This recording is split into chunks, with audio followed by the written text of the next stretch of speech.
Today I'm going to share with you the number one greatest principle I've ever learned from all the hundreds of books I've read and thousands of hours of audios and videos, leadership, development, personal growth, audios and videos I've listened to, speakers I've heard speak, all of that stuff. I'm going to teach you the greatest number one principle that I ever learned. You might not have ever heard it. Maybe you heard it, hadn't thought about it. But when I heard it, it was 2008. I had never heard it before. And I heard it within the first probably 5 minutes or so of a 1-hour audio version of the 7 Habits of Highly Effective People by Dr. Covey. And that 1-hour audio version is really just a highlight. I didn't know at that moment. That was the first exposure I had ever had to any kind of formal personal growth and development leadership type content. I was ignorant. I'd never been exposed to that. No one ever told me about it. No one ever shared that with me. In my 20-year corporate career, no one ever paid for me to have any kind of training like that. No one ever shared, hey, read this book or anything like that. So 5 minutes into my very first exposure, I learned this principle. And it really has allowed me to transform my life. And this principle is, Dr. Covey teaches it.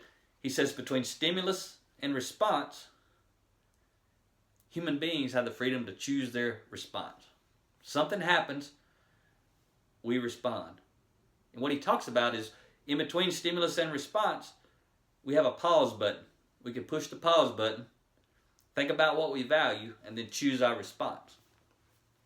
Sounds so simple today, but at that moment I first heard it, I was like, Dr. Covey don't know me. He doesn't know me.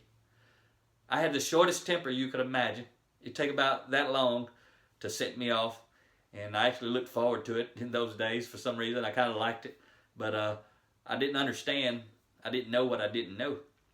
And I went on to learn that because we have the freedom to choose our response, we are responsible.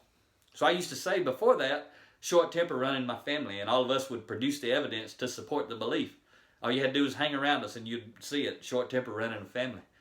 But what I learned that day was irresponsibility run in my family.